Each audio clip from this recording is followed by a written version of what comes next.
as a product designer, like a full-time role. I'm actually happy to be here today, coming to talk to my fellow guys, and would share knowledge, we get to make ourselves to connect. Aside this class, we'll definitely meet outside there. So yeah, like this is just one platform for us to come together and meet ourselves. So with me, I think you already know Barry. Barry, Barry is our lead. Like is the main guy. He's the friend behind all of this happening. And he's a very good friend of mine also. So Barry, thank you so much for the opportunity today to come and just talk. Um, so I would love to jump straight into it. But I would just want to quickly ask a question like to the audience or to people listening right now. I would just love someone to unmute and just tell me like how's the experience been so far. I would love to know what you learned um through this. I think we've had like 5 weeks of learning already. So you can correct me if I'm wrong. So I would just look for someone to just somebody the courage. I don't want to put anyone on the spot. So just unmute, tell me about your experience so far and what you've learned and what this class is holding for you. I don't know, like what you feel you've learned today also. So anyone.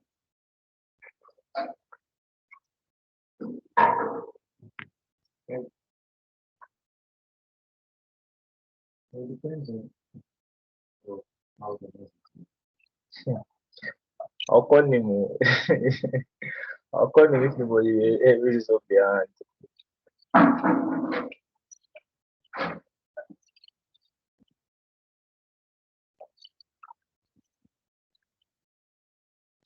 Uh,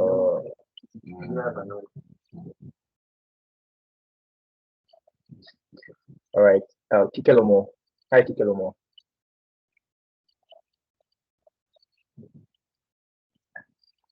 You can unmute yourself. Oh, I don't know, like, why these guys, they don't talk for words. I don't understand. Everybody's scared. I don't know why. I don't know. Some people were Uh, calling me Sal on the wait, let, group chat. I don't know what happened though. I think I'm let me move Sal. my guy.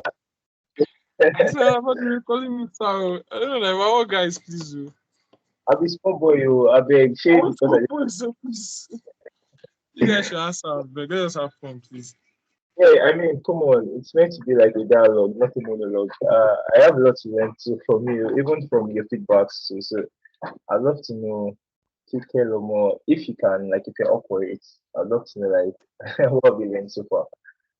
Just your experience.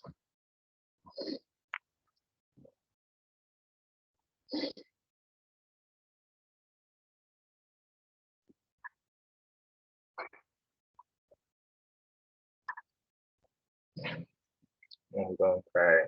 I'm gonna cry. Don't cry, yeah? Don't I feel cry. I feel like I'm talking to myself. I was just the two of us are just talking. I'm like, what's going on? Or any other person. Actually, like I need this stuff to work, and I would need your collaboration. I mean, come on, we're all designers now, and that's the main thing of design, like collaborating, talking, meeting people, right? So I don't know any other person. I guess Keloma doesn't want to talk to me, or she doesn't want to talk to us. So any other person,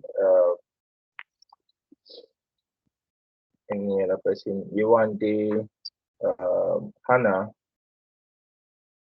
Esther. So I'm just calling names from like the list here. Any person, anyone.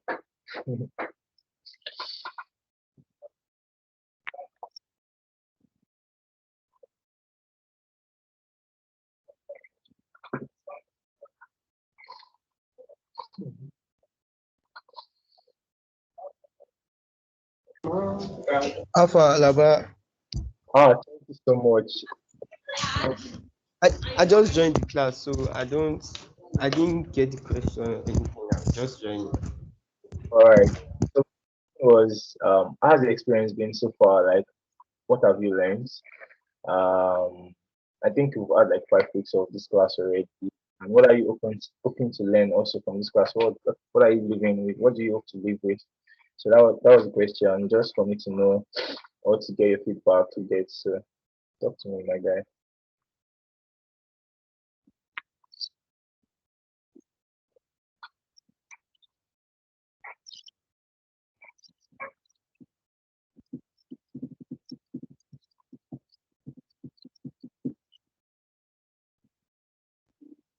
I really lost Timothy. Are you there, Timothy?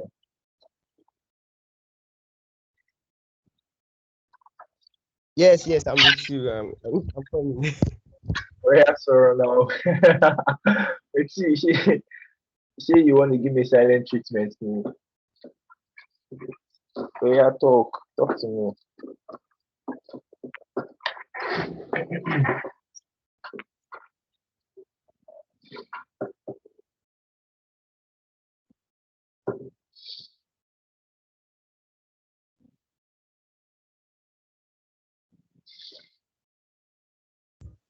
So so for the past, I joined the classes late. So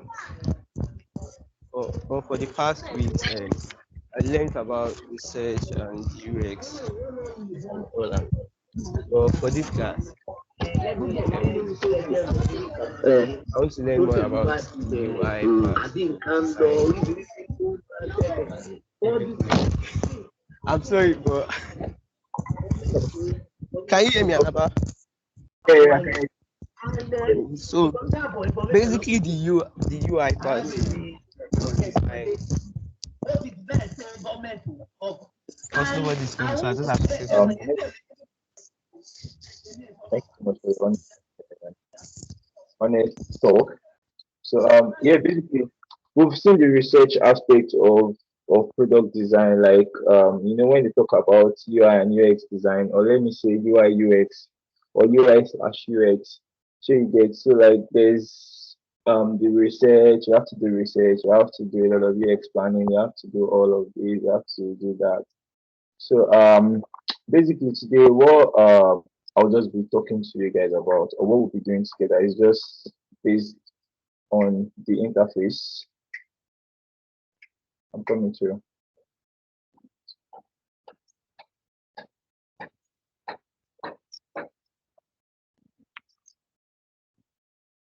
All right.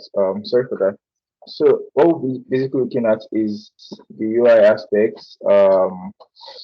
How to bring in or how to bring live to the research that we've conducted. The report that must have generated from the surveys that we've sent out. The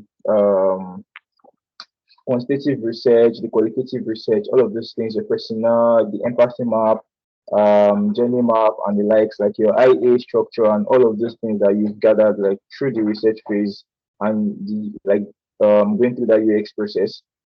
This is more like the last. I wouldn't say it's the last though, but it's kind of like what you need to actually do, right, to make meaning to all those research that you conducted. So what we'll be doing today is just for us to actually know if we're meeting if we're meeting product requirements, if we're meeting like stakeholder requirements, also if we're trying to like meet our problem statements, but in this case, not through research, but what through visual design. Um, I'll just put it that way and let's see how it goes from there. All right, so once again, my name is Alaba. Uh, my nickname that stuck stuck with me right now is Design Babalawo. So I just use that one for please to get. So yeah, that's me, and this is what we'll be doing today. I would definitely like need your cooperation. We need to turn on our mic to talk at some point, right? Because you'd have questions and you'd also want to like know, oh, what's up, what's going on here, because it's an hands-on session. So I'll be sharing my screen. We'll go to the Figma file. You'd see like its people workflow. I'll just walk you through how personally I would go about what designing a UI for the project we're working with, which is a pizza app. or let's say like a pizza delivery app, that kind of thing. So yeah, and one more thing before we start the class quickly. In between the lesson, so I would ask you guys something. There'll be like an icebreaker. So we need to come up with a name actually. Like we need to actually come up with a name for this app we're designing for, and a little bit of UX writing, more like content. So even as designers, right, it's not every time you get to work on projects with content writers or copywriters or UX writers. You need to do that yourself. You need to come in with your content. You need to find a way to balance your content and your UI design. So which is what we'll be doing. I just wanted you guys to know. So you just start thinking of a name right now, um, before we get to that stage. But basically, what I'll be let me just share my screen and show you guys the slide like we'll be working with. So let's stop on there. Please let me know when you can see my screen now. I have so many parts open. Oh, God.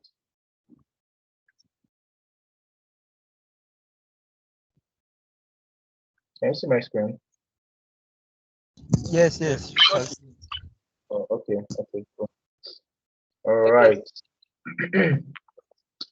So basically this is the slide we're working with today. It doesn't have much stuff. It's just UI design. There's no way I would like start giving definitions and all of those things. I don't think definitions at this point is going to help. So the main thing is actually getting your hands on an actual design, like getting into Figma, which is the design tool we're using for this class. Getting into Figma and making shit happen, like making stuff there. So yeah, let me just make this stretch. So right, wireframes. So I think in the last class you guys discussed wireframes, the purpose of wireframes, like what you do when you're wireframing and all of those things. So I'll just quickly give you a rundown, like just run through wireframes. Right. So we have different types of wireframes. It's one that people are really, really the traditional one that we all know that people use. I myself, I use it a lot. Is the what paper sketch, right? So that's like the very first stage of wireframing. So I'm sharing my screen. I won't be able to accept people into this call. Barry, can you hear me do that? Sorry, do what, please? I didn't get the last part. Admit guys into the call, into the room. Yeah, I've been doing that for you since. I've been doing that since. Okay, thanks. All right. So back to this. So we have different types of wireframes, right? We have I like to categorize them this way because it helps me also like in my design process. So we have the low fidelity wireframe, we have the mid fidelity, and we have the high fidelity. So moving backwards now with what you can see on my screen. I assume you guys can see my screen, right? Just be sure.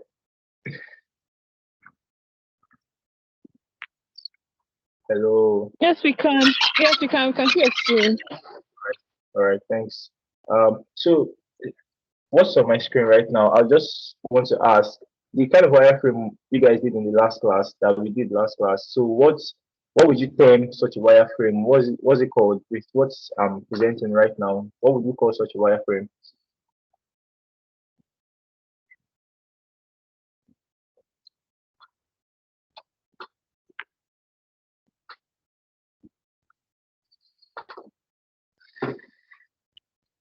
Barry, I beg you can answer me if so that we can move on. Yeah, just answer me too. So it doesn't seem like Yeah, I'm talking. I'm here. No problem. No No, problem. I know it's you. any question I ask, you can answer me. Don't worry, I'm okay with that.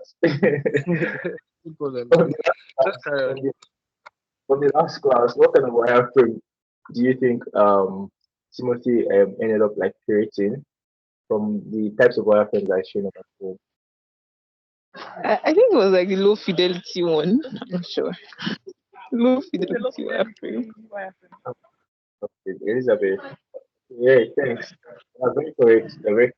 It's a low fidelity wireframe, and the purpose of having a low fidelity wireframe basically is just for you to have a structure, for you to know the proportions, like the right, for you to know the right proportion for every design element that would end up being on your on your design. So the low fidelity sometimes when you draft a paper sketch wireframe, you can either move it straight up to the low fidelity wireframe on Figma or whatever design tool you're using for wireframing. There are a lot of them, Balsamic, you can use Envision, you can use like you can even use Microsoft. I think like what's the word? What that PowerPoint or so? Yeah, PowerPoint does wireframing too. So you can move from your sketch, from your paper sketch to low fidelity, or you could actually like go straight up from your paper sketch to a mid fidelity. So I'm guessing you can see the difference right now on my screen. So in the low fidelity, what you just saying is they're just lines and rectangles, and these rectangles are just showing like proportions and like areas you assume to use for the elements that will be coming onto your design later. Then when we move to like the mid fidelity now, I would assume I have the content I'm working with already because content drives design, like definitely. Then whenever I want to work on a project and I don't have like content, it's very sad because along the line a lot of things will change. So having like content even before you pick up the pen and say, oh, you want to start drafting wireframes or you want to start working on lo-fi designs. Um, I mean, come on, that means you're setting yourself up for like a very big challenge. I'm not saying it's bad, it's people do it, but at the same time, having content. Who's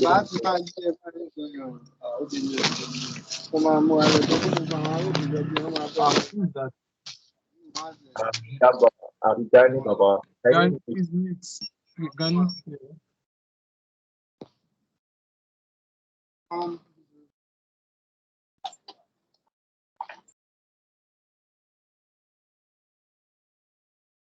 Yeah, but carry on, please.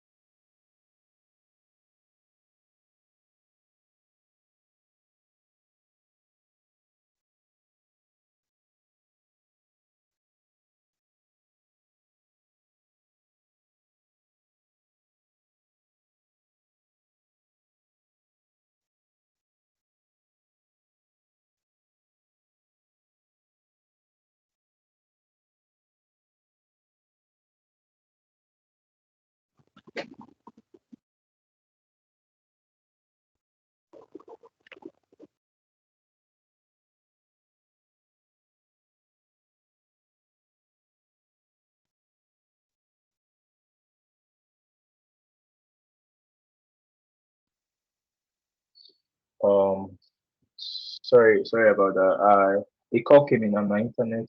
Got disrupted. So I guess you can hear me. And can you still see my screen? Yes. All right. So, sorry about the break. So moving on from the types of wireframes that we know right now, I would introduce you to what we call grids.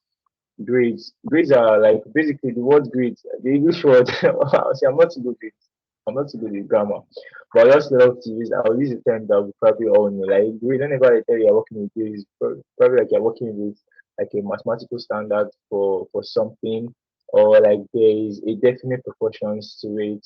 So when you're doing a grid, grids are like a way for you um have a streamlined, yeah, you have a streamlined calculation now that you're using for your design. Let's say, for instance, on my screen right now, I have like two types of grids, right?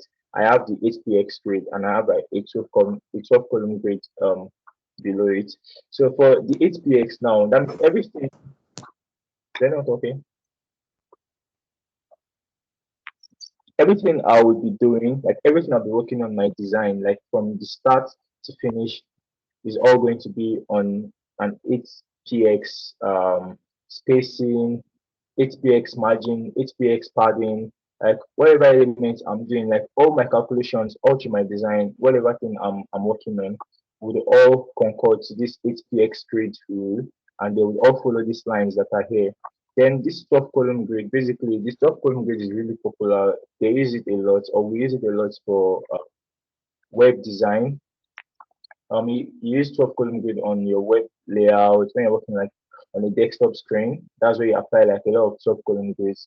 Then let's say if it was a mobile screen, you can probably use like 4 columns, or you can even use like 2 columns, depending on the kind of style you're going for and how large the information you have, like the kind of information you are trying to put on a particular screen. But most of the time, whenever I'm working on mobile screens, I just end up using like sometimes I use like 4 column grid, and I would always use this HPX grid system too, which is really cool. And I think that's what we'll be using also for this art design. Then I would also love to talk to you guys about layouts. Yeah, so layouts what's English? It's not coming, but so I would I would assume you can see what's on my screen, because I try to make this stuff like visually explainable. I don't want to use notes, I don't want to use definition, I don't want to use anything. So what's on my screen, right? I have a mobile view and I have the desktop view. But the two of them are keeping the same you see something is consistent on these two screens. So on the mobile view, you see like there's a compressed view of what's happening on the desktop. So like that's you having a structured layout. So do you have a question? Let me continue. No. Okay, let me continue then.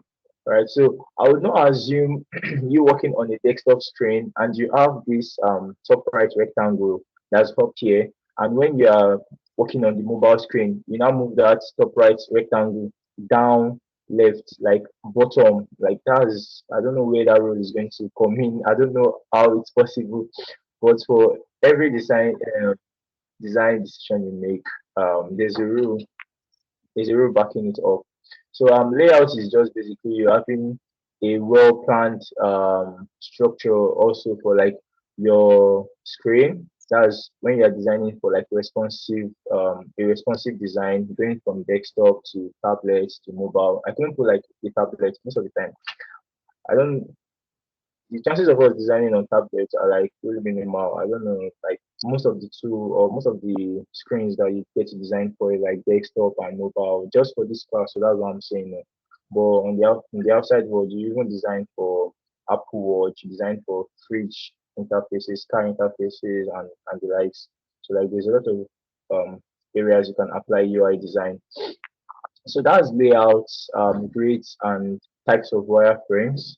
So I'll be moving on right now to colors, typography, and hierarchy. So on the right hand side here, I have um should I call swatches? Is this swatches or like swatch, or or just colors I've picked out? So I picked out some colors. I have my primary color, I have my secondary color, I have my tertiary color. Sometimes this tertiary can be called the accent color, depending on the usage, right? So this primary color is one yellow, one type of yellow. This secondary color has like a very dark bluish gradient, like a very dark bluish pigment rather. Then I have a green here and something that's looking like sky blue.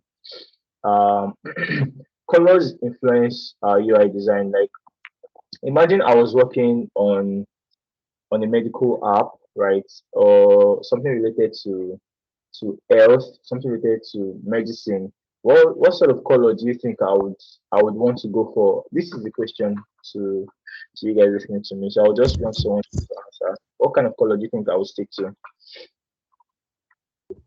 Blue. Hmm? Blue. Okay, blue. What else? Mm. Huh?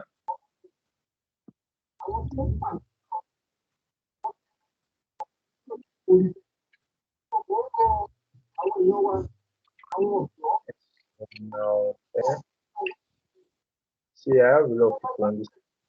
You guys are not saying anything. It's not. It's not true.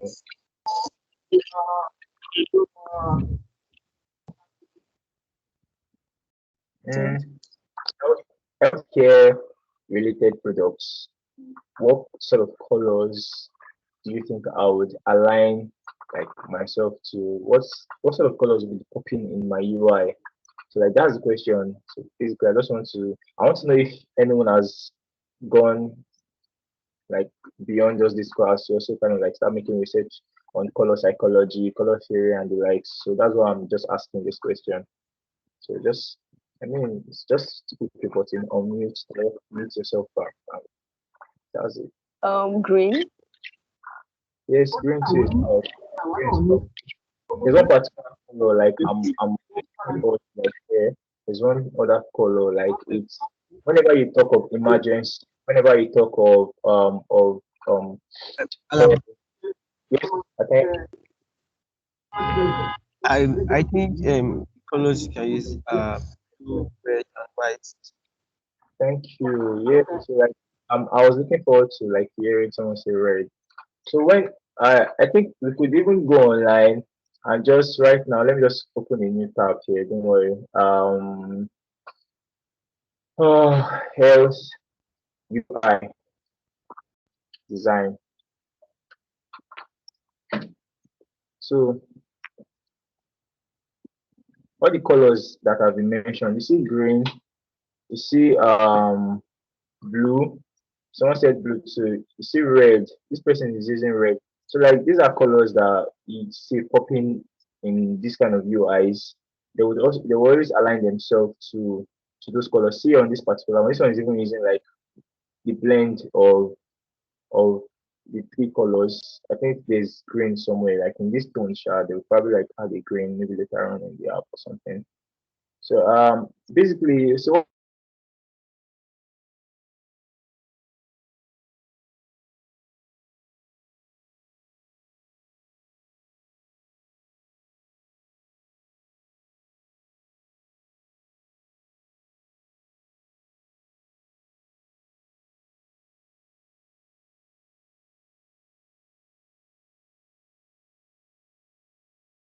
Shalaba, are you here?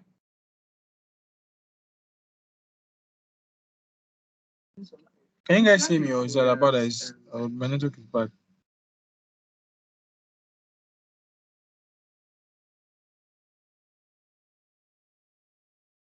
Is anybody hearing me? Yes, I can hear you. Okay, so Zalaba that is off. Yeah. Okay, let me try and reach him.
hello. Sorry about that. I don't know. I can stop you guys from calling. So what I will just do, I'm using my mobile hotspot. So like that's a big issue on the phone aspects. But hope you can hear me clearly. Yes, yes, I can hear you. All right, thank you so much. I'm sorry for that once again. So I think I was looking about color theory, color psychology. So for like projects you're working on, the goal behind it, I should say, like where it is focused, like the niche that product is focused in, right? The colors you'd use should be around that area, like that niche. You don't want to go off board. You don't want to start using like colors that are not part of what people would assume they'll find on such apps. When you look at Eden. Eden is a company that that specializes also in like food delivery. They specialize in I think they have like this clothing line like laundry and all of those things. Like things that are kind of like related to nature. So you see green always popping even from their brand, from the brand design and the style guides that they're using. They are like the major color there you'd see is like green. When we go to let's say finance and banking, uh let me use fintech for instance now. Let's say piggyvest is using a blue, kind of like a blue color, right? And there's a psychology behind blue itself. Blue shows calm, blue shows trust, blue shows something that you can just have this good feeling towards. So I would implore you guys, I don't know, maybe like after the class, try to go on YouTube, find probably send like links to your Slack channel also. Like there's color psychology and there's like color theories, things that really matter also when you're working on UI design. I'll just quickly talk about hierarchy before I come back to typography. Well, let me talk about typography. So typography, we know what typography is. Typography is like using fonts on a particular design layout, adding. There are different types of typography, and I think John did talk about this like in the very first class. Like first class, we have the sans serif, we have the serif, we have um what was this other one like italics kind of like fonts. I don't know what the name is. I think of scripts. Yeah, we have like script fonts. We have variable fonts too. So there are different fonts type. And for this class, we're using a sans serif. We're using a sans serif.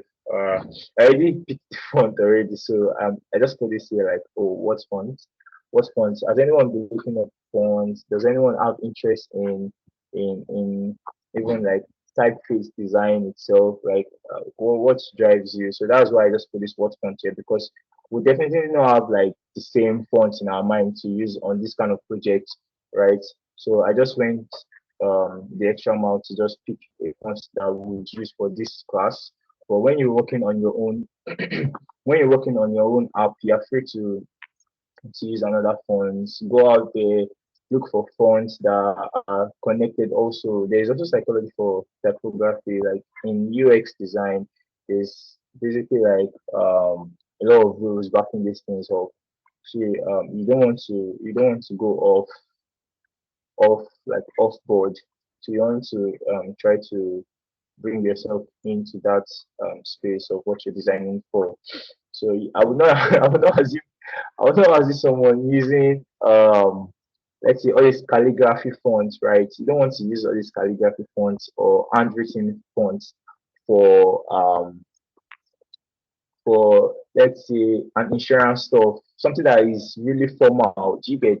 So that's something that's very formal. You want to go for a bold typography, a bold typeface. You want to use a really nice sans serif that's going to command like authority that shows like, oh, there is a rule here. So but if you were working on a game, for instance, you're working on a game UI, you can use handwritten fonts, you can use playful fonts, like you can just go off board and use stylized fonts. That's allowed because the goal behind the goal behind that game UI is for it to be fun, right? So you don't want it to be too serious or too strict. So that's typography psychology for you. There are a lot of like resources on these stuff out there, like free resources everywhere. I will just get my hands on one or two things. I think I have some playlists also like on my YouTube saved already. So I would share it with everyone like after this class and we can also look them up and from there try to um apply some of these rules some of our projects from here on, or if there's anyone that's doing it already, please. So moving on, we have hierarchy. Someone wants to say something. So we have hierarchy. Hierarchy basically is just showing us how what's the word levels. So like when you come to school, right? There's an hierarchy. We have there's gate man, people you meet at gates. When you get to hostel, you see hostel guards. So from hostel guards, you have like hall chairman or the guys that are actually in charge of halls, right? I'm not talking about students in this case. I'm just talking about like the non-academic staffs. Then from that, those hall chairs, they kind of like report to DSA, right? DSA is like, oh yes, and overseeing all of these guys. Then when from the DSA, you can now say, oh, probably like deputy sorry, a deputy DSA rather before the DSA, then DSA to like maybe like DVC, then DVC to VC, from VC to what um to what's the last person again? After vice chancellor, is chancellor, yes. So after the vice chancellor is chancellor, there's always like an oba or a clergy person or someone that holds like a royal position. So, but now in design, there's hierarchy in design. There's hierarchy in imagery. There's hierarchy with content. There's hierarchy with typography. There's hierarchy with button placement. That's where you see primary button, secondary button, tertiary button. You see a lot of EDA one text, EDA two text, H3, H4, and the likes. I don't think we have H4. Do you have H4? I think it's not in H3.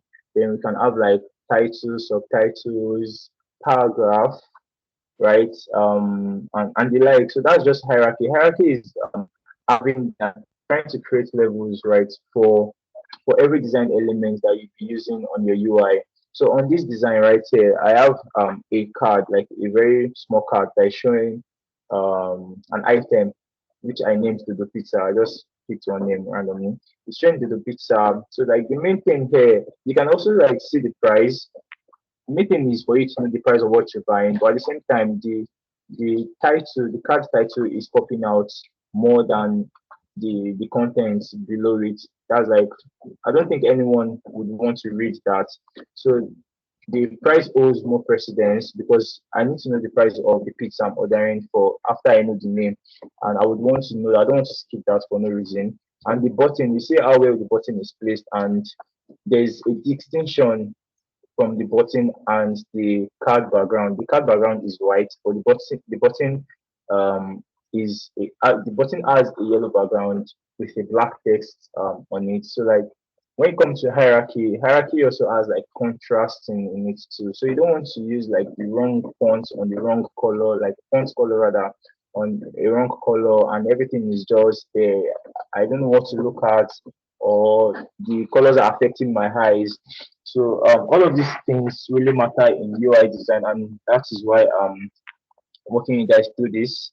Um, next is that part I told you we get to when we have to come up with a name for our app. So quickly, I have just like take out like 2 minutes. Let's just do this like within 2 minutes. If anyone has written something somewhere, I'm open to like your suggestions. Just unmute yourself, tell me a name, and from here straight up, while going into Figma, and we're actually like starting the hands-on session for the UI class.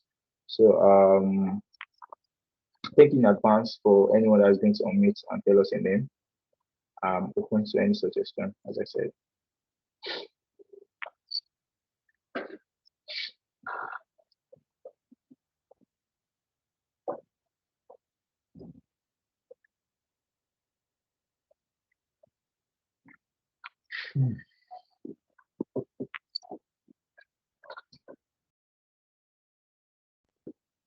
Oh, yeah, oh, yeah, oh, yeah, oh.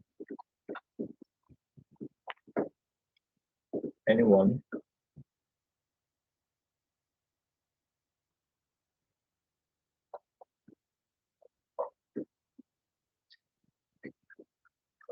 Hmm. Barry, are you there? Yeah, I am.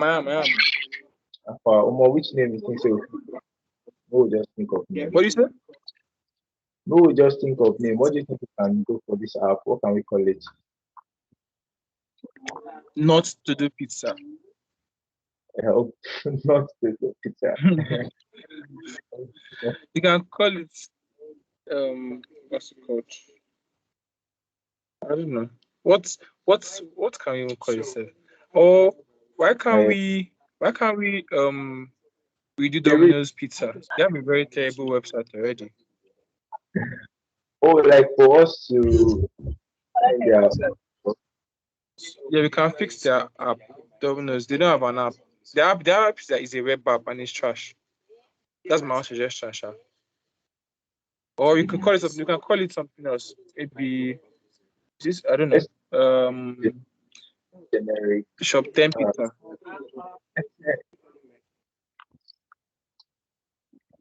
Hmm. Mm, mm. Mavis. We can call it Mavis Pizza. Yeah. Solution. Hello. Hi. My name is Yowande. I'm thinking we can call it Pizza City. Can you hear me? Yes. Pizza City is nice. Okay. Alaba, what do you think? All right. I'm currently in the Alabama. library. That's why I couldn't answer when you called my name earlier. Sorry about that. Okay, no problem. Wait.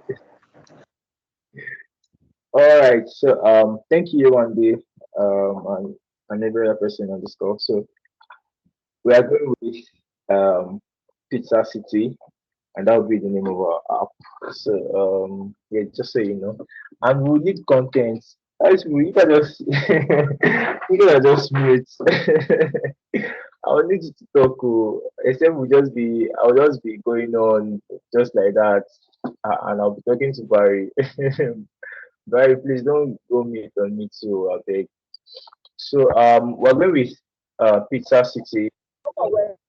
Mm, So yeah, I said we're going into Figma, which is the next screen I'm going to show you right now is what I've drafted out. So this is kind of like a UI slash mood board screen. So I personally, whenever I want to start working on a project, the way I go about it is like when I want to start working on UI, the way I go about it is I would go on Dribble, I'll go to Pinterest. I use Pinterest a lot. Like Pinterest is always my go-to. So I go to Pinterest, check Behance, for inspirations around what I'm working on. If I'm working on a pizza app, I'm not expecting a mood board of um, car delivery or um, thingy. What other example can I like a car delivery app? I'm not expecting something like that to appear on my mood boards because the mood boards should be centered around the particular project you're working on.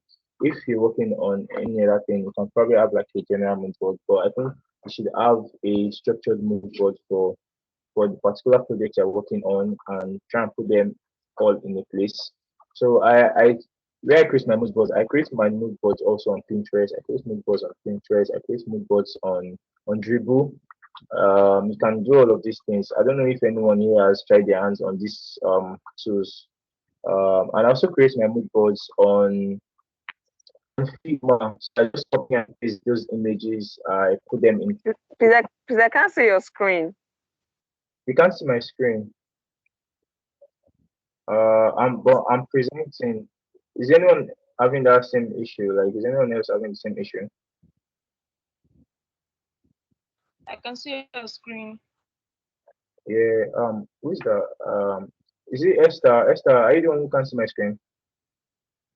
Yes. Okay, no, Um. let me join again. Yeah. Yeah, try joining again.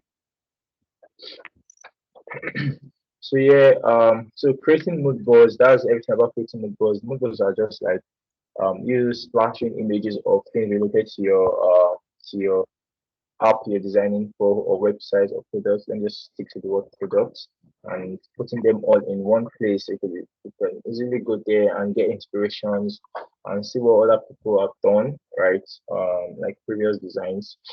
So moving on, I will just open my Figma. Okay, I'm moving on Figma already. I'm presenting from Figma. So let me just bring this down. Bring this down. Yeah, ECX pizza application. So I don't know if there's anyone here that was not present in the previous class, but this was the wireframes here. These are the wireframes that the previous tutor Timothy came up with. Assuming you all did this together too in the class. So sorry. So we'll be working along this axis.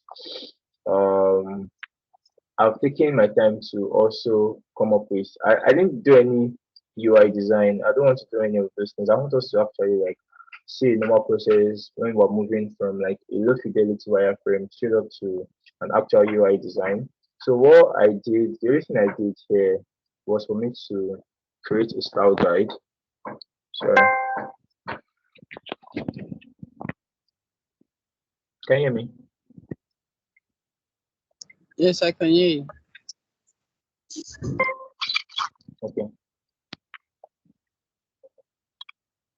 Sorry. So what I did was to come up with a style guide for this class. So I picked like an icon set. This is on icons or uni icons. I don't know how people call it, but it's an open source icon set. You can get it on the Figma community. There's a lot, like there are a ton of materials, resources that you can always get from that Figma community. Like it's a lifesaver, I'm not going to lie, and I would encourage you guys to always check Figma community from time to time because there are always new updates. So we have our colors here, right? We have the primary color, the secondary color, and the tertiary colors. We have our neutral colors, status colors, um, and for the typography, I said we'll be using sans serif. So the sans serif I just went for is Inter. So I just want us to use Inter. It's really just a simple font. There's not much theory behind it. And what I did here is just um, like a typography skill, right? I didn't use any rule per se in this. What I did was since I'm working with like XPX rule, so I just worked around those numbers and tried to fit in my typography, scaling them down into XPX. So you see this one, the size here is 64. The next one is like 40. The next one is like 24. Then this one is like 20, 22. Sometimes I use 20. 20 is kind of like in that class too, 4px, 8px, and the likes. Then this is 16. This is 16 also, and I think this one is 10. Yes. So sometimes you're allowed to like have you're allowed to break the rule, but at the same time, before you break the rule, you need to understand the rule that you're breaking, and where that breakage, if there's a word like that, I think there's a word like that, where that breakage is coming into play.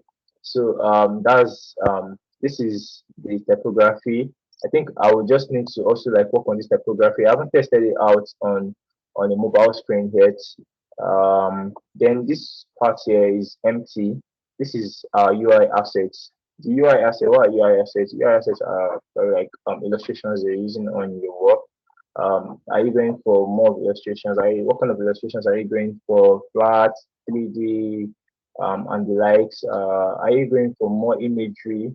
Do you get so all of these things matter in the UI design, and these are what we're going to look at also.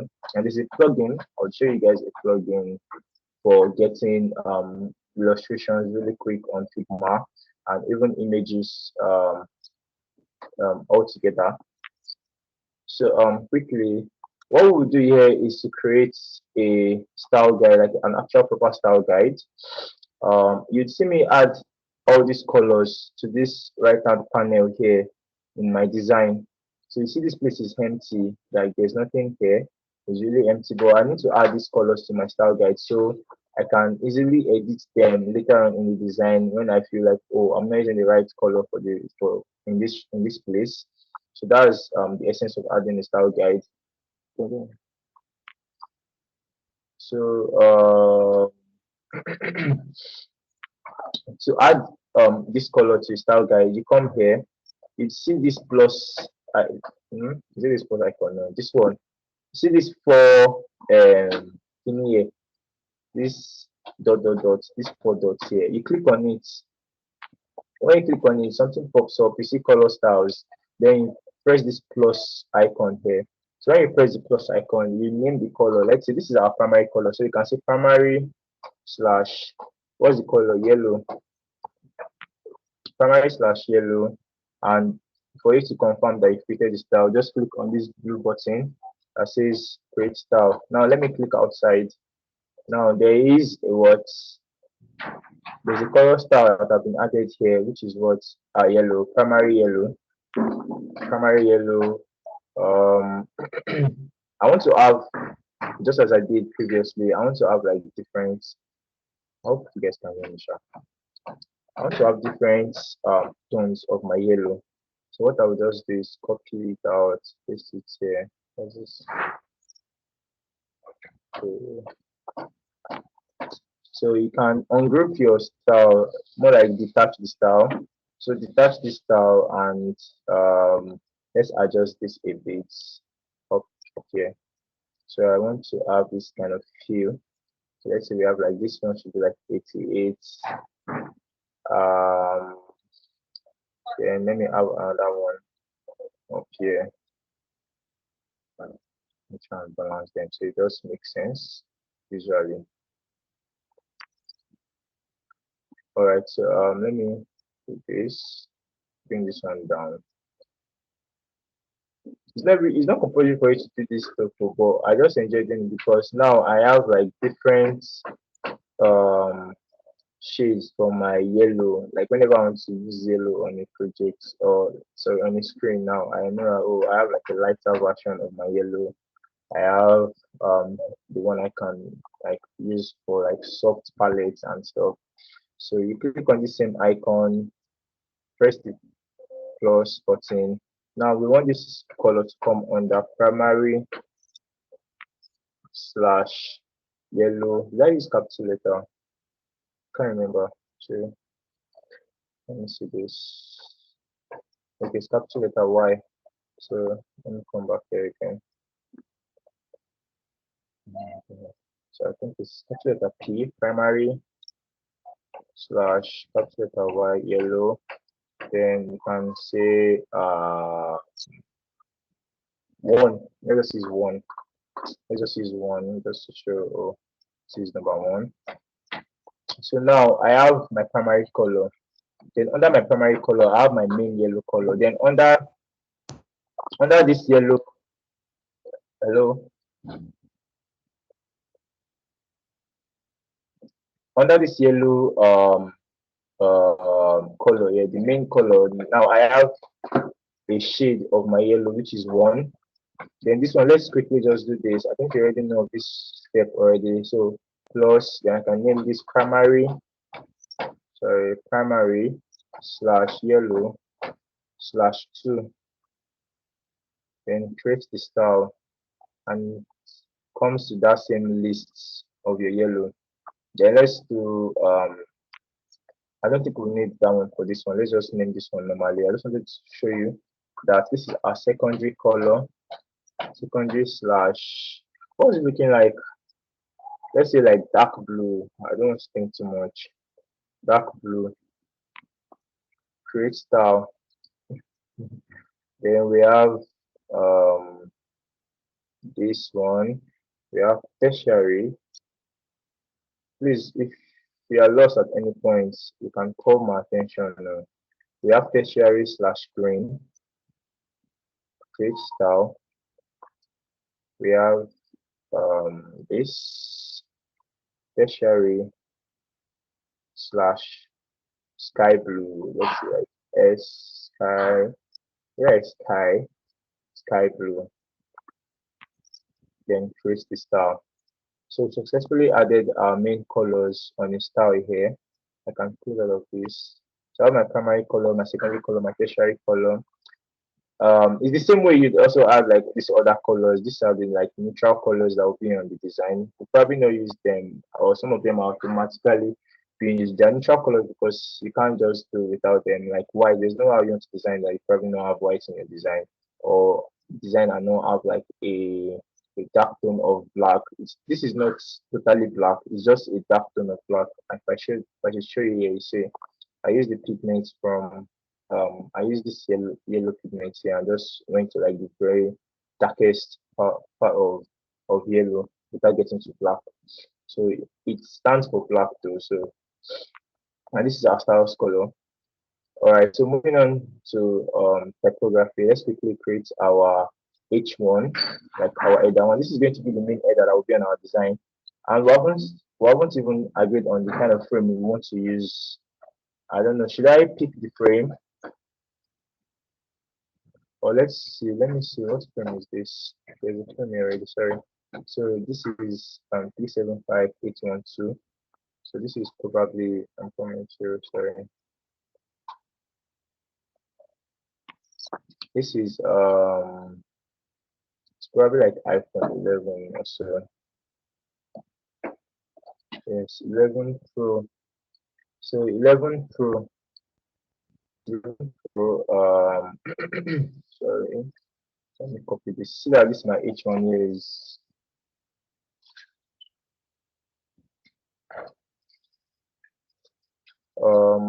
My H1 is a bit too big, so I want us to like scale down this typography to fit into this frame. This is for like a desktop view, so I think the highest we probably go for is like 32. Let's say like 32. Let's say like 32. All right, and after 32, it can come down to say 24.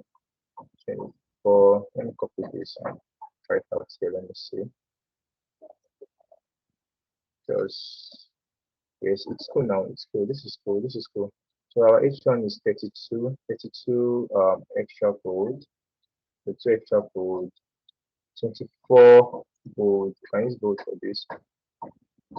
Then this one is like 20.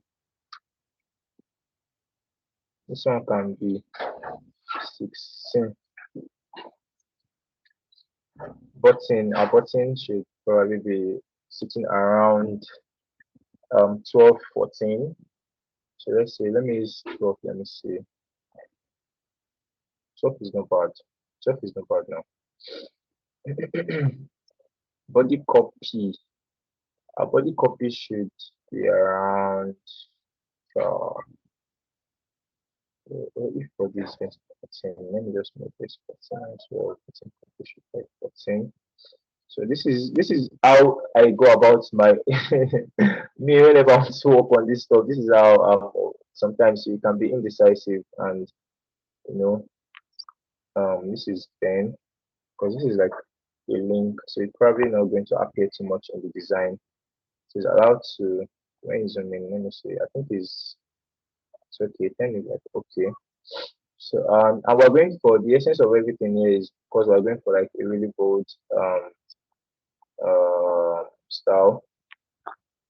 So all of these things really matter. Imagine you are designing an app that people will be using under the sun. Like always, it's always been used outdoor, not indoor. So you have to take into consideration light effects. You need to look at contrast a lot, right? You need to look at how bold the typography you're using is and how easily like readable. That's where readability comes in, accessibility, and the likes. So those are like UX rules. Over the time, you get exposed to them, and you start like using those practices too for your design. So this one, let's make it. I think I used 14, right? 14. It's too big. We're allowed to 1, 2, 3, 4. So this is like bigger paragraph, and this is like a lower paragraph. So the main font here, or even for our title, is Inter, and for our paragraph, the font we're using for our paragraph is called DM Sans. DM Sans. So let me just put this here, and you get this the link to the file. Don't worry. So we're using DM Sans. So quickly, let's add this to our style. So the same way you did that for color, click on this, click here. What is that? It's our H1 slash what? Main title. Main title. Click on enter. So I'll be rushing through this one because we already know it. Pardon me. So this is H2. What did I do? Sorry. Let me go back.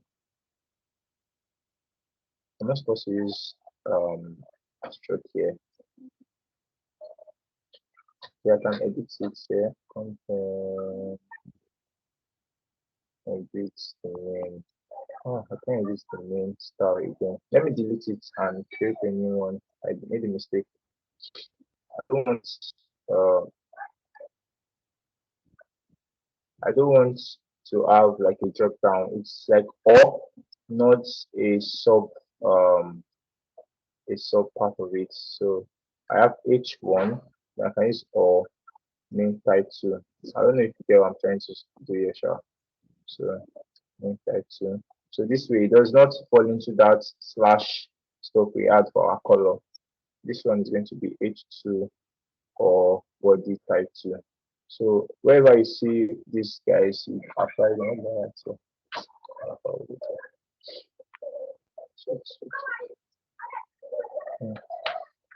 add H2 or body title. This is H3.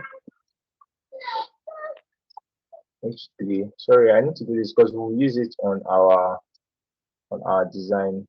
Not like the color. We probably not use others like everything. But for this typography, we need this. So we have the subtitle. We have the subtitle. Subtitle. For this one, this is the button. Button. Then we have our body copy. Body copy. And lastly, we have links or hyperlinks.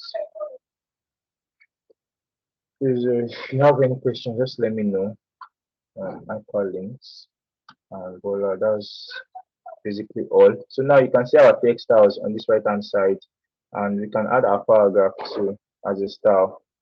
Because I've already done like the line height. I don't know if you know all of those things. So there's the line height, the paragraph spacing. This is like in letter spacing and all of these things. So this one is fit to your auto width for your text.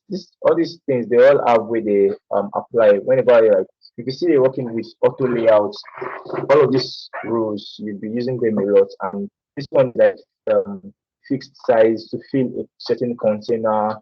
When you know that the content is not going to grow beyond that limit, that's when you use some of all these things. But this one is allowed to expand. That's why it's auto height, so it can scale up or scale down. Okay, moving on. So let me name this paragraph. So the paragraph small. Paragraph small, and this is like paragraph big. I don't know if we use this big paragraph at any point, but I just like having like two paragraphs. And paragraph, and this is called paragraph big. All right,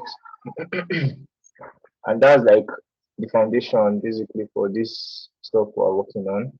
This one is an icon grid. If you want to create icons, this kind of grids you use to create icons. Sometimes I create icons, but for this project, I'm using a resource from Figma community for those just joining. It's on icons or union icons, however you want to call it. It's just UN and icons. That's the word. It sits on the Figma community. It's free. You can get your hands on it. Then down to now low fidelity wireframes. So I need to move this low fidelity wireframe to like a sharp mid fidelity wireframe like ASAP. So we need contents, we need titles, we need things to like work with. So please, I would love for your cooperation, your audience, like however you can support the cause. So however you can support the cause, just help out. So let's just move this quickly. Duplicate the screen. This is our splash screen. The name of our app now is what? Pizza City. Pizza City. This is something really cool here. So I'd love to use. I'm not using any of my type. Should I use DM sounds? I think DM sounds actually doesn't make sense. Sure. Let me take this back to auto. So because this is like it's not related to our typography, it's not related to our type style. So that's why I'm doing all of this. So it does not mess up with our logo. We're just trying to create like a quick logo for this guy. So Pizza City.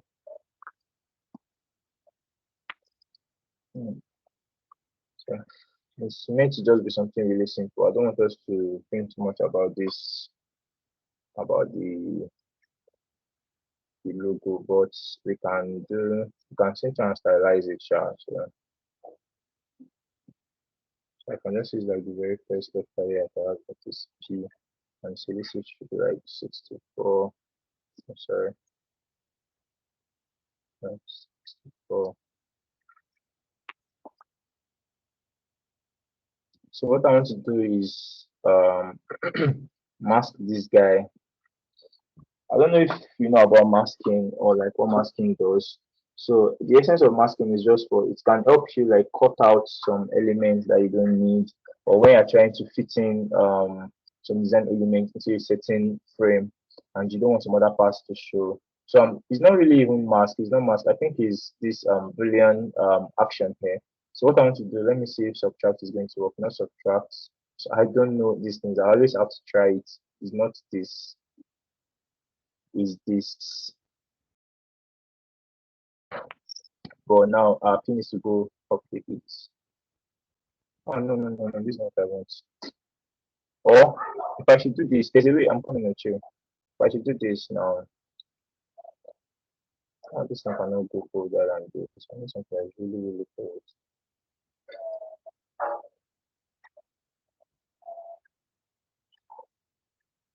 Does this make sense? Yeah, I like it though. I think we should remove the black P at the bottom. The black overhanging at the bottom. The overhang there. But there are two ways you can go about this now. So guys, you can either choose to do this thing I did here again, but in this case with another rectangle. So let's say I can create another rectangle just for that small part.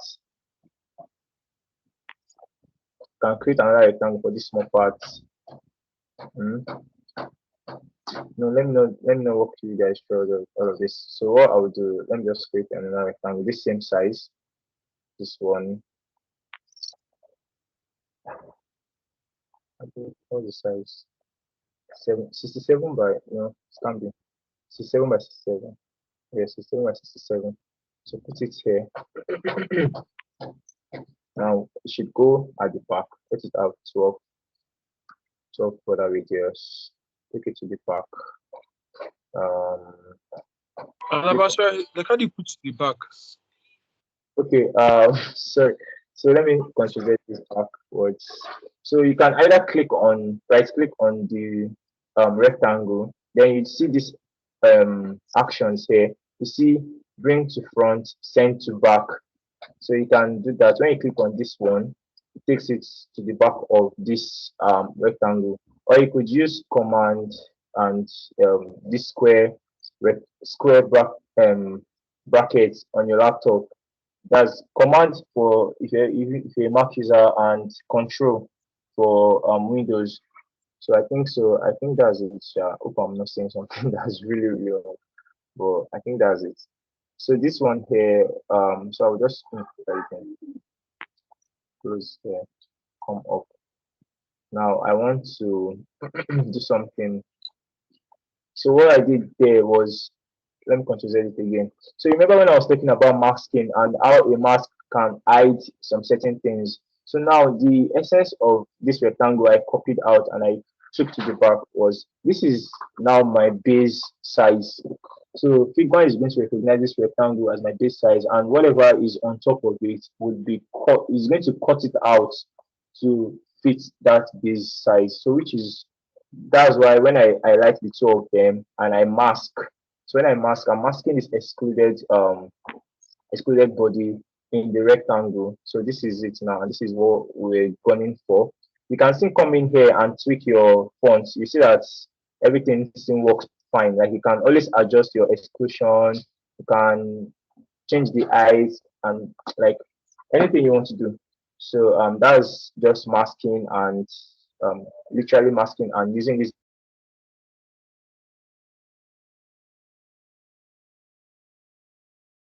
for me to turn this to an actual SVG, or let's say uh what's it, a pen, yeah, and a vector.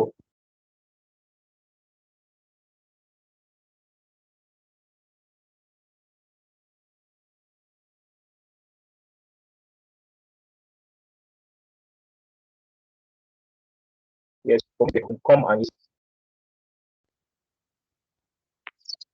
okay, I don't know, can you guys hear me?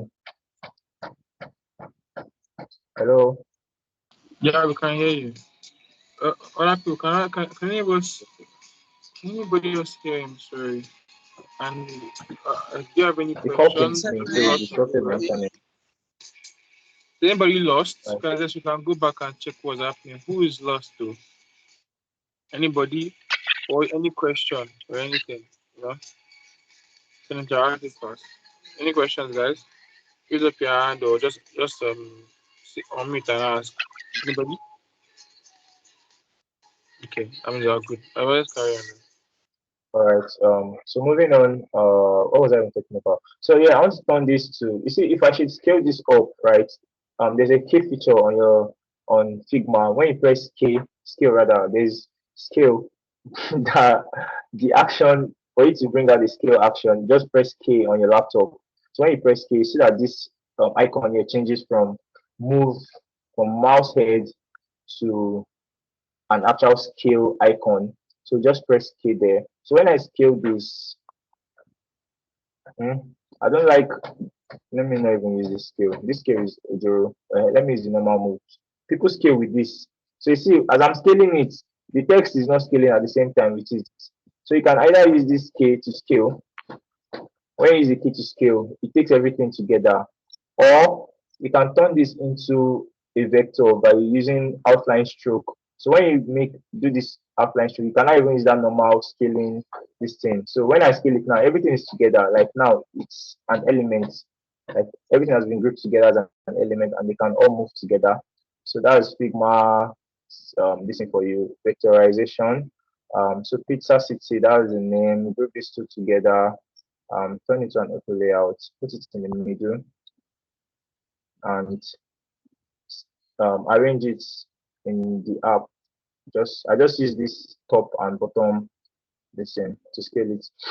All right, so quickly moving on to our duplicate these two screens. So content creators in the house, so you guys should get ready. We need sweet copies for whatever we're designing, what we're doing.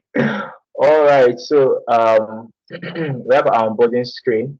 So I would love for us to have a certain number of onboarding screens. So yeah, use I pressed O on my laptop to bring out ellipses. No, sorry, is it ellipses? Is it called ellipses? I think so. Yeah, ellipse, sorry, ellipse. Then the other one is ellipses, that 3 dots that you always see on menu. It's called an ellipses or menu, whatever. So quickly from here, I need to turn on my ruler, come to here, click on quick action, press ruler, type ruler. So you see it already, show ruler. There's a shortcut, which is Shift R, but I don't use the shortcut. So turn on your ruler. What else do I need? Then click on this Figma icon again. Type nudge. Just type NU. You see nudge amount on your laptop on Figma. Automatically, mine is always So I'm using 8px, obviously it's always 8. And that's the setting here. So whatever I do, if I should take this up, it is moving by 8px. If I should take it down, it's moving by 8px. Whatever I'm doing is going to be in 8px. So I'll make this 200. And there's one more feature here on this side, which is to constraint proportions. Sorry, I probably have issues pronouncing some words. Constraint proportions. So if I unlock this and I just make this 100, you see what kind of shape is this? This is oval. It's nonsense. We don't want this. We want a perfect circle. So what you do is to constrain this particular place. Just click on the constraint proportions here. So if you should resize here, if you should resize one side, it affects the whole, it affects both the width and the height. So I'll make this 200 because I'm working with a certain amount of this thing. And my ruler is here, but I don't want to use ruler. Now let's create a grid, layout grid. Let's create a layout grid for our for our app. So we're using the 8px normal grid system, then add another grid. I want us to add a column grid. I remember what I said. I enjoy using four column grid. We can put a gutter of 16. So when you do that, so I have 4 lines, and this line in between is called the gutter. This white part is called the gutter, and it's 4 counts. So you can close this. I want to put off this one because this is what happens. Oh my God, stop. So let me disconnect this.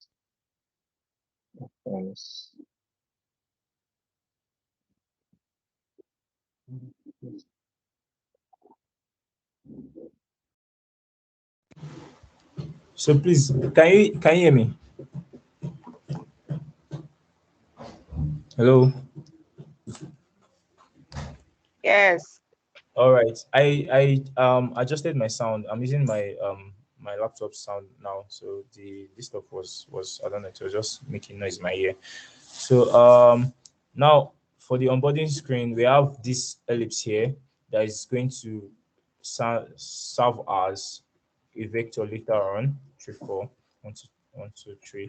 So quickly, I need a text here that is going to like invite your users, a capturing text here that's going to bring them on and say, oh, nice, really nice, what you guys are doing is cool. So the name of our app is Pizza City, right? So what features are we looking at that Pizza City is going to offer users? From our research, we knew that we wanted a really a clean UI. I think I have everything here. I just opened the tab some days back. Yes, so from this operating now, everything here, because your design solutions should be from your research, like from your research. What do we want here? Based on our findings, users want an app that is easy to use, navigate with fast delivery time. Users were inclined to order more than when they reduce. Okay, that's just like the business side of our design. The users already have like some apps they use, blah blah blah. Other starters, language transition is necessary, real time of the ceremony. Okay, so yes, at their motivations, this is where we're coming in now. What do they want? They want a real-time status update, they want a fast delivery without delay, and they want to save money while using our products. So these are the things that we would want will capture in the beginning, like from the onboarding. They already need to know that, oh, all of these things, my requirements are being met, like my things that will really make me want to use this app, I can see them already from the onboarding, and that's the essence of onboarding your users. So quickly, I think we should just pick like 3. So they can save money, that's sweet deals, fast delivery, kia delivery, and let's say like one more, I think I like this customization, the ability to customize your pizza. So we have kia delivery. Don't mind me, I will just use these words because I don't want to think too much and I want to use our own. Come on, it's just us working on this project. No, they will not fire us if we use vernacular. So I want to use my H1. I'll use H1 for this. It's probably too much. Let me see. H2. No, I'll use H1. I want it to be like, I like this bold style. So put this here, align it to the middle. Sorry, I missed something out, guys. Please, whenever you are setting your column grid, don't forget to add your margin. So the margin is the space away from your frame Why padding is the space inside an element. I would show you the difference between margin and padding properly when we move on to like working on button structures. You will see it a lot. So for our margin, I'd love us to use 16 px from left and right, just like our gutter. So this is our margin. Our margin has been set. You can turn your layout grid to a style also. So just click on this grid style, name it grid 1. So wherever you want to apply it on another design, you can. Imagine you're using more than one grid, so you can have like different styles for your grids. This is 66, which is very wrong. It should be 64. Using our 8px Kia delivery, come down on this app. You can get your pizzas delivered to you at the speed of light. So I'm just using some funny this thing. So yeah, what are we going to use? We're using our body copy. What body copy are you going to use? This is not just one line, so it's a paragraph. It's more like a paragraph small. So with paragraph small, come here. And what do we want to do? We want to align this text to the center, because should we use center alignment or left alignment? Which one is making more sense? Let's use center alignment. Let's align this to the center. Take this sorry, Control Z this, take it up. Ensure you are sticking to your 16px or 8px rule. So this is 16 away. Let's make it like 8px. Can group these two together with auto layouts. Set them to be in the middle. Please, this auto layout then you'd probably like you'd have to like go and do some more learning about it. I would share material, I would share like YouTube channels that you can go and watch and learn about auto layout and the likes for people that don't have like ideas on how to use it. So it's just a way to make your work neat. That's all. It's nothing. So then we can have an action that should tell our users to skip here. I don't know. I'm just using this generically. This thing might probably change. So let's use our paragraph big. No, let me see our link. It's too small. Let's use a paragraph big. Oh, yeah. We're going to have 4 screens for this. So let's quickly create now come back here. Create a carousel. I don't know if you know what a carousel is. Well, a carousel is just something that is an indicator on your work, indicates like your current step. Well, like when you're working with steppers are those ones that you see that they'll tell you 1, 2, 3, and it's loading along the line as you're going. And I'm sorry I'm talking too fast because I need to be fast on this stuff so you can cover more stuff. So this should be 8 using 8px. You can reduce this to 24.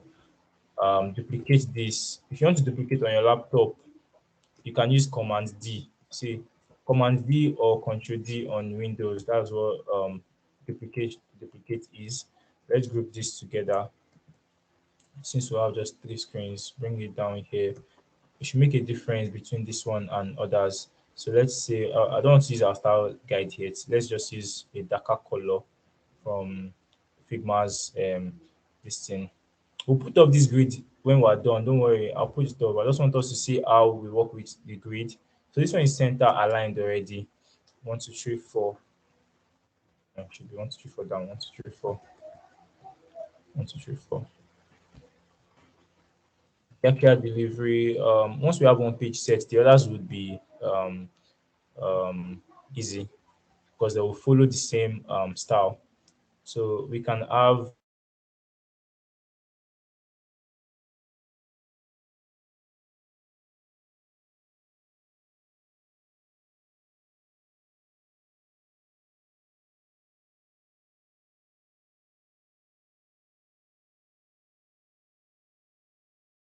and pick a bit up. Now we can say we can use an arrow here, or we can choose to use text. So let's come to our style guide. You see how putting your style guide even before your before you start designing, it's going to really help you. Like it's going to help your workflow. It's going to make it easy for you because now you don't have to worry too much about where you start getting icons and the lights. So let's do this. Make it no, make it this color. Turn this. This is contrast now. This is very bad. Like this is bad because you can't even see the arrow. Make it white. So this is indicating that you go to the next page, and I don't want this action to be here. Let's bring it down here.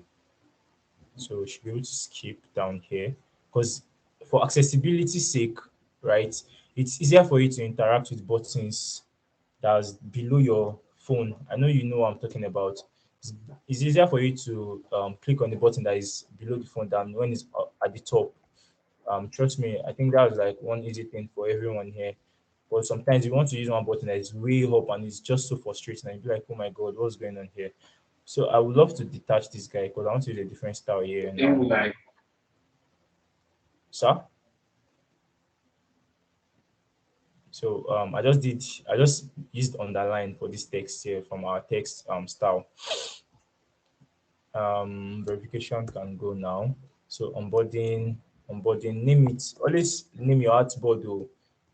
Just name it. Make it Sorry, I can't a hear anything. you can't hear. Who cannot hear me too? Hello? Hello guys, come I on, you can guys hear should come. you. I can hear you. I can hear you. I can hear you. I can hear you. All right, thank you. That's the energy I want, man. Come on, we're in this together. so so okay, moving on. So let's just quickly create duplicates. Remember what I said, this shortcut to duplicate your screens. But before you duplicate, you have to have a set already. So Figma needs to recognize that okay, you're working with this number. So I'm using 56. Now I press Command D. The next one is going to be 56. Trust me, no, I don't need to check. Then the last one. So you see everything is what 56, 56, 56 away from themselves. So this is onboarding one, this is onboarding two. Now, Kia delivery, what did they say again?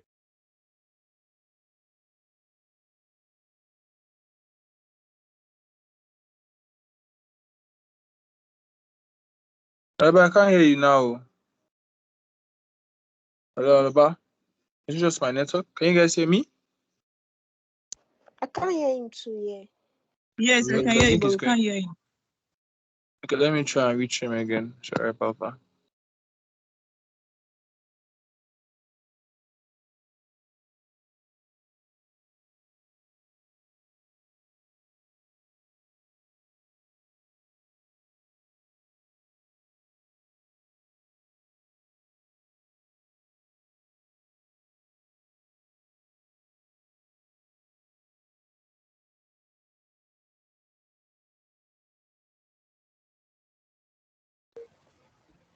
Hello, can you guys hear me? Yes, we Yes. can hear you. Yes, I can hear Sorry, you now. I don't know what makes my hotspot keeps going off. So sorry for that. So what the only thing I did here while my internet was buggy was I I adjusted this my carousel to show that I'm on the second page, and this last one I just did Control H. If you press Control H on your laptop, you can swap like mirror when you're mirroring stuff on Figma. It's Control. Oh, sorry.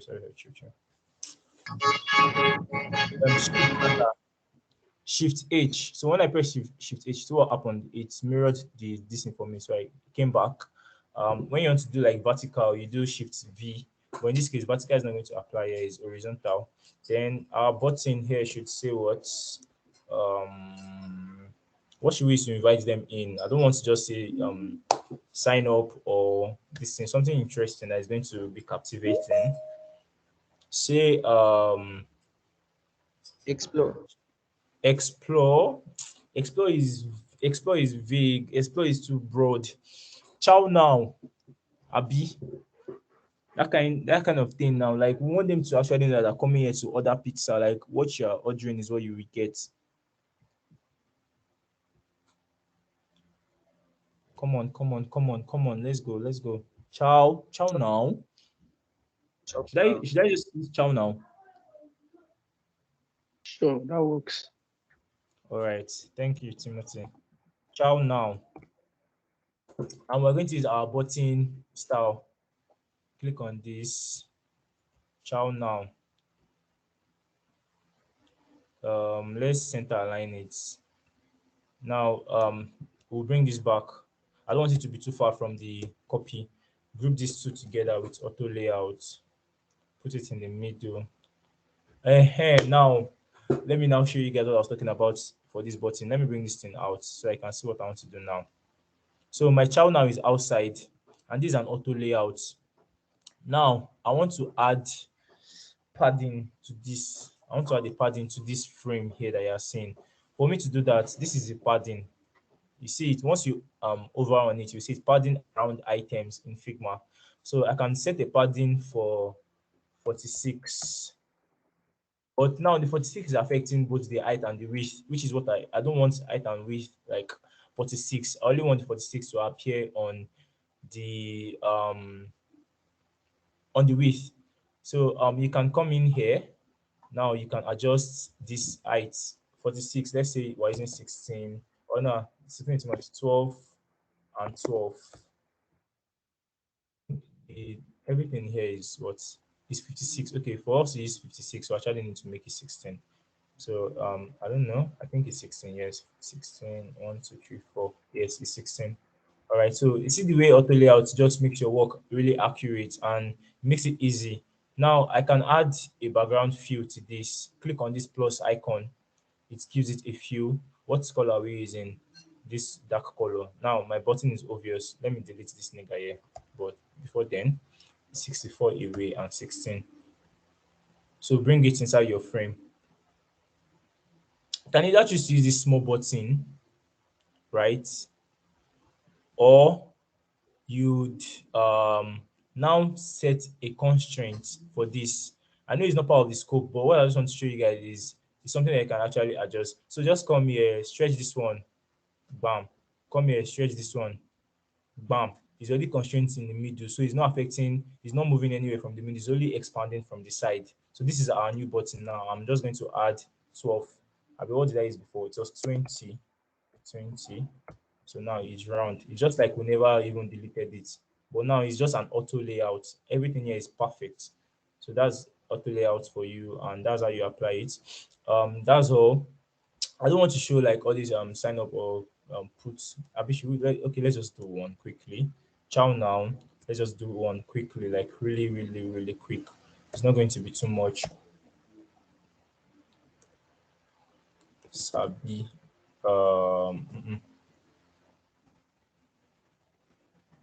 Sabi. Welcome. So I don't want us to spend too much time on this. I can use my H1. Yes, I love this. I love this. Bring this down. No, I don't want center alignment, left alignment. You sabi, welcome. uh-huh.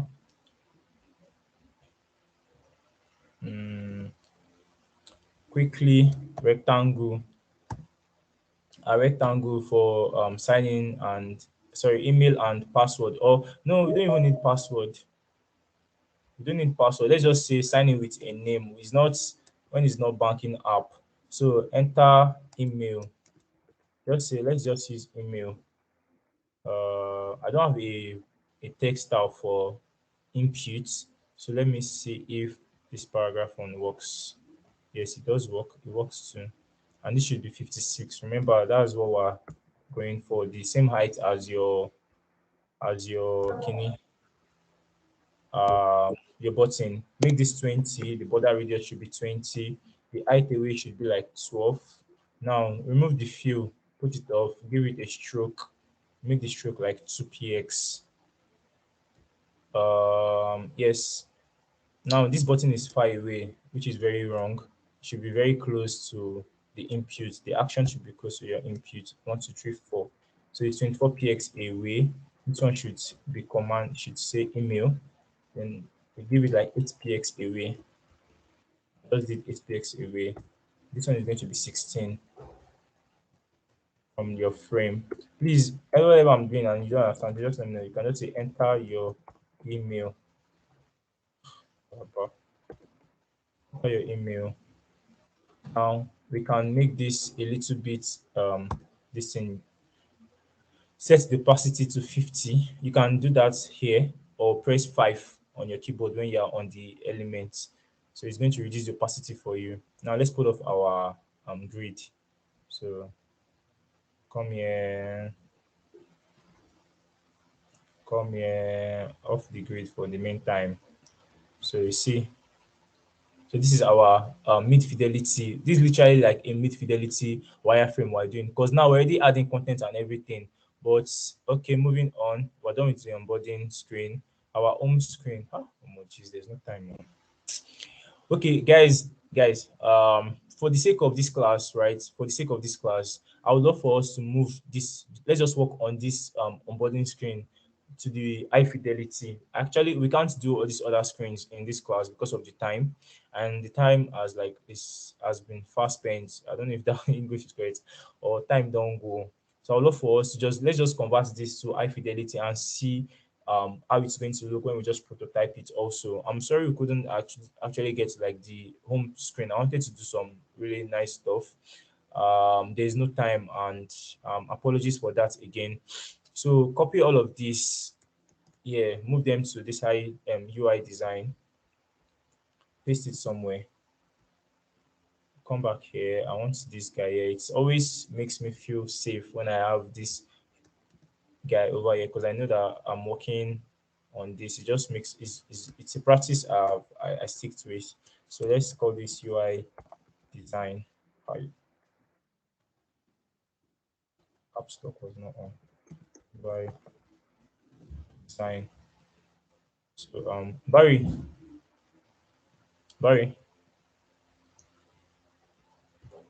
are you here?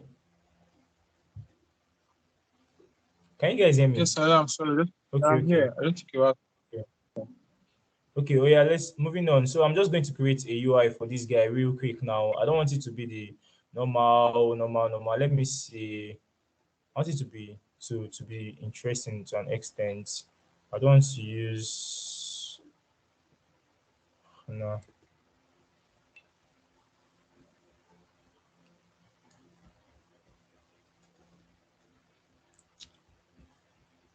You know I'm feeling this stuff.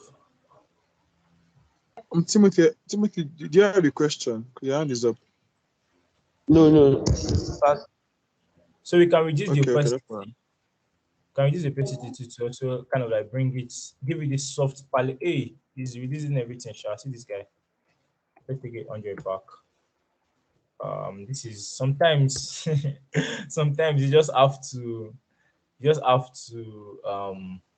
okay, you know what's going to happen. Let me adjust it from here, because I don't want to give you guys the impression that every time you guys they detach our kidney. So come here, let's adjust this. Let's make it a bit brighter, but it has a yellow feel in it.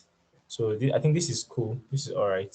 So Pizza City, wherever, yada yada, and Awuf deals. This is what did I call this last one again? Customize, customize, customize.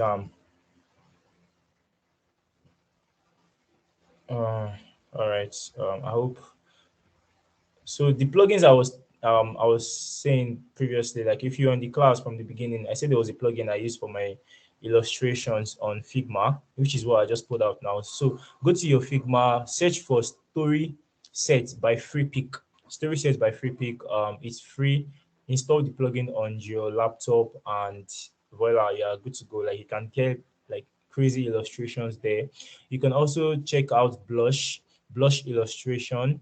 If you're looking forward to like using 3D illustrations, sorry, you need to check go to UI8. 3D elements are still scarce now because of there are not a lot of guys working on it. Like most of the time, you always want to pay for them, but they are really cool 3D stuff too. You can get on the Figma community. So Kia delivery, what we need here is delivery. That's our main action, delivery. So I'm always liking this guy, like this icon guy, this illustration guy. Yeah. So I want this one. Yeah, bring him out. What else do we need? We need AWF deals, so we can say like percentage off, percentage off. I hope they have something like that. Hi, discount.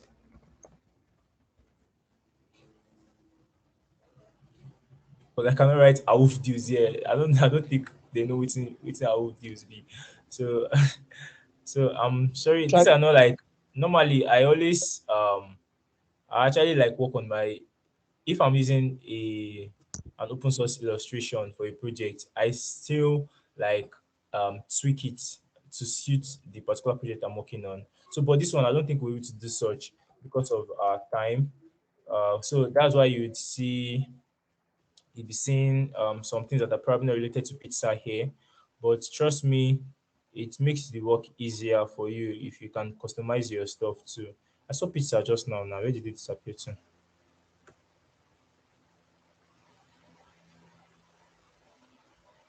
Customize them. So customize them should have this cooking feeling, right? Guys, what do you say? Like you'd agree with me, or should I use this family people eating pizza, or this one that you guys in the kitchen, like doing whatever is doing?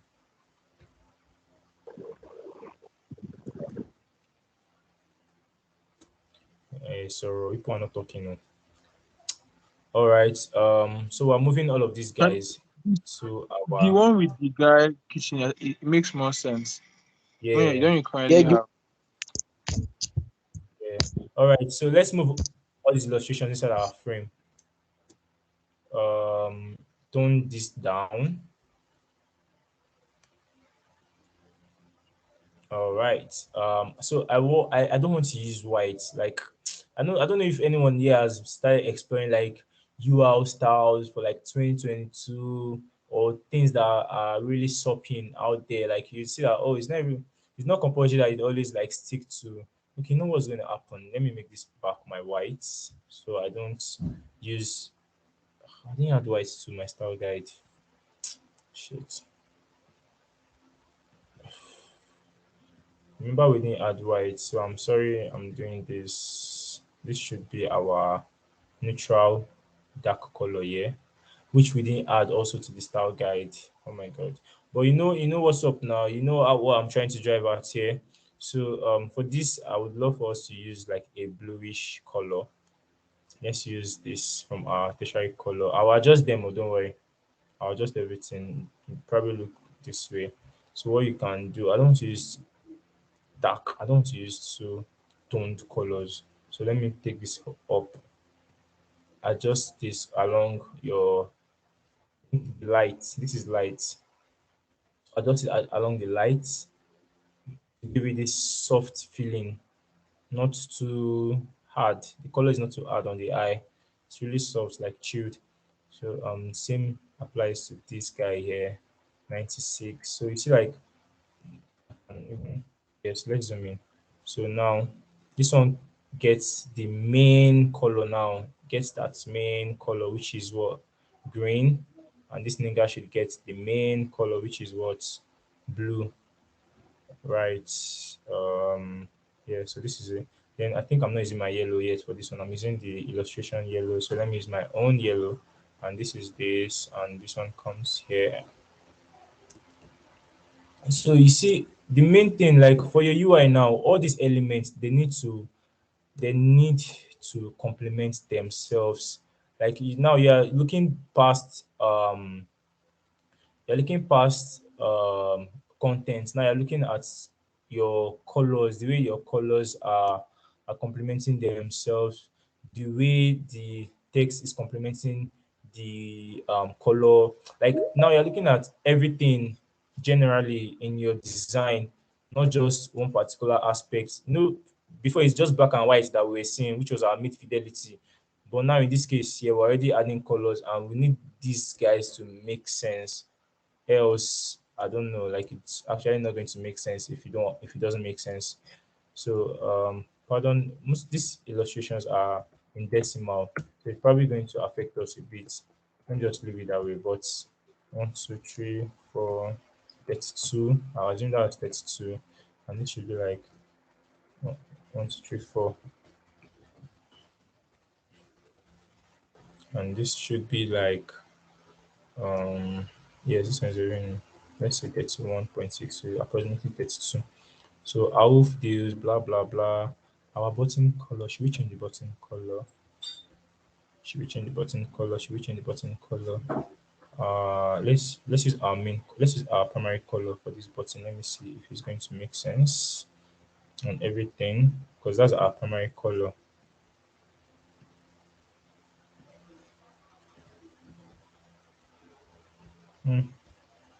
So much. Probably does only make sense on this first screen because of that's the,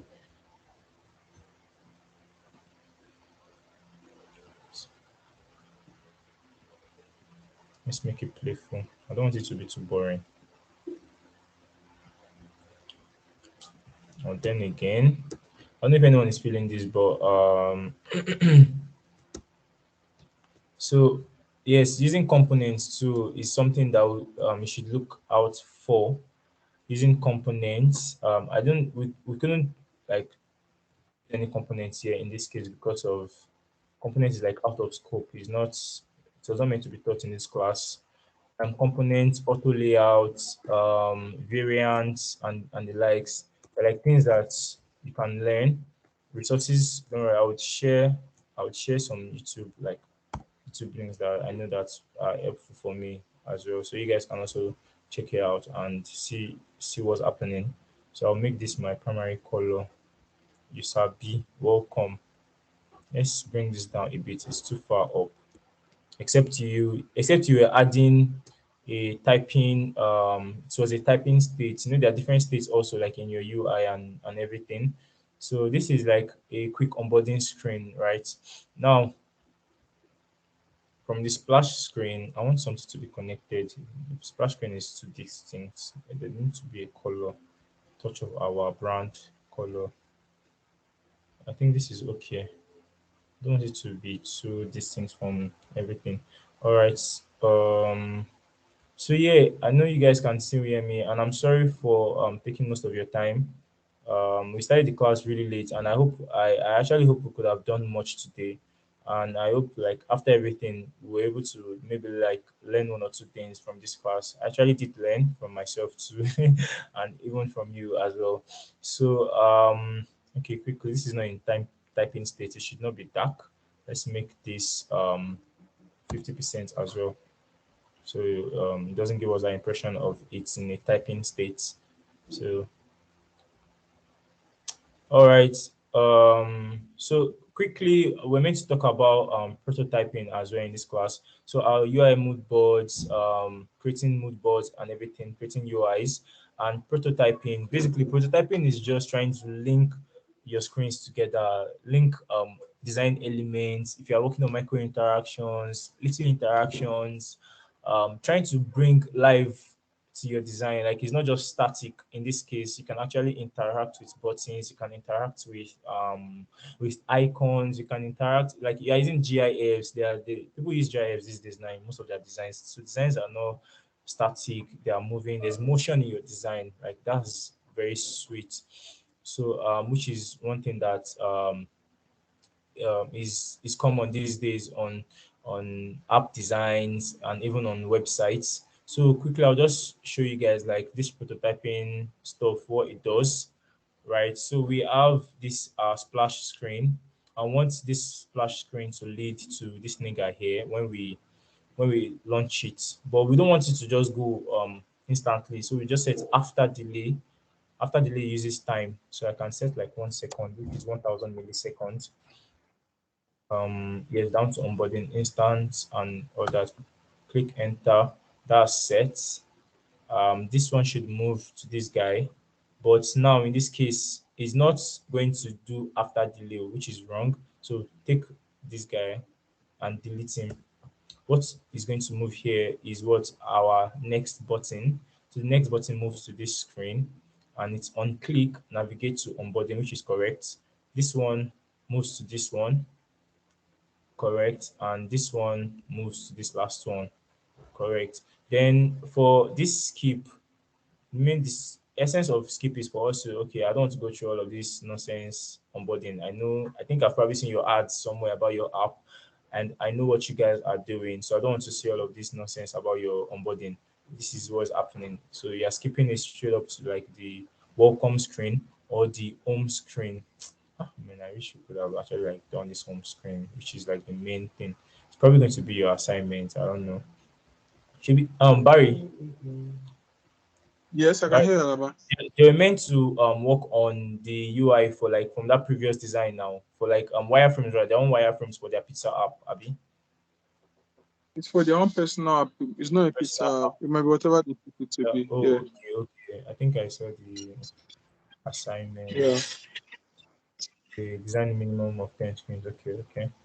So we'll probably simply on this file later on. You get the link to this file. So, but for the essence, for the purpose of this class, sorry we couldn't do much. So I'm going to play this flow right here, which is our main flow. So when you click on this play button up here in Figma, it launches a new tab.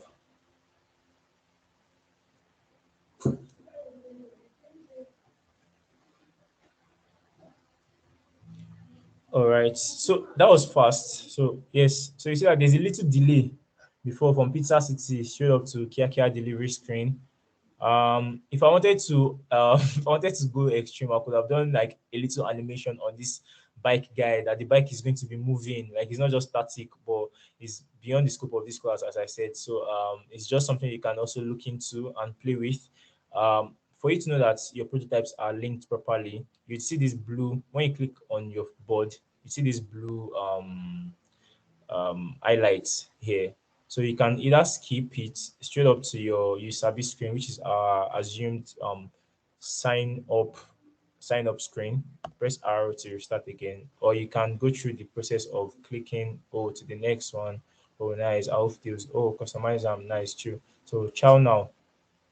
So that's like what a prototype is. Prototyping just helps you like link your files together, helps make sense of your interaction or actions that you must have put on the apps. I must perceive will be on the app. This should be continue or something. So guys, as I said earlier, I'm so sorry we couldn't do much on this file, like on this design today. There's no time. Usually like the class started really late and we couldn't like cover a lot. But I hope we're able to get like one or two things about this like this UI stuff. And the slides will definitely be given out. And those links I promised for learning, like more learnings on this stuff would also be shared on the Slack channel. So let me stop presenting my screen. All right. So once again, it's your boy Alaba, and I'm here whenever you need me. In Faculty of Engineering, Systems Engineering to be precise, 400 level.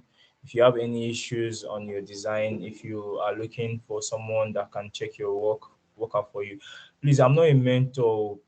That word is very big, but I'm open to helping you review your stuff. Right. I've been doing it for some time now, and I think it also helps me as a designer and even the person themselves. So reach out to me. That's me on Slack. I think I sent a message, design Babalawo on Slack. Message me. We can move on from there if you want to talk to me. Thank you so much for joining today's class, and I hope to see you guys in the world out there and probably work with you someday, like sometime in the future. A lot of people like I really love collaborating, so I love to work with a lot of designers like myself. Hopefully we get to work on one or two projects together. You can at least unmute and say, oh yeah, we've heard you. You don't try. But my mentor Thank now. you, thank you. Ogbeni, I know they mentor you. No go they give me Thank mentor you. vibes. This still vibe I define like this. Send Thank me. you for your class. It was very interesting. Oh, Nami, what's up? Yes, it was interesting. Yeah, I'm thank fine. you It so was much. very interesting. Thank you so much, guys. I wish we could have done more. We'll probably see some other time. Trust me. And I hope for you to continue on this track. Like there's a lot to learn in design, like really a lot to learn, a lot to get into, tap into. Like it's vast. It's a vast space that needs a lot of skilled persons like yourselves and me too. I beg, I define job. So if you guys see anybody that is hiring, please don't send me link to. Don't go and say because of me, I have designed Babalawo in my name. You will not send me link. Send me link to let me apply. You so all of us can eat out of this cake together. All right. No problem. All right. So thank you so much for your time, and I look forward to talking with you guys or seeing you if physically, if for some of them, some of you that know me or people I will later meet in real life. So bye. Have a good afternoon and a good weekend. Bye Barry, bye. can end the call. It's all you. Okay, Let thank you, Abba, very much. me play my going out song. This is Azu fight, I swear. It's not Azu, it's a very good song. Listen, listen, and be blessed. I'm be blessed. You guys playing YouTube outro. I give no All right, YouTube I'm outro. actually done. So thank you so much again. I'm just chilling here with So my no guy Barry. questions, guys. Okay. Well, Abba, thank you very much. That was a very, very much class. Thank you very, very much, guys. It was really, really good. Thanks. I learned from it Thank you as so well. much. Yeah. Bye, guys. Jam on Sunday. Bye.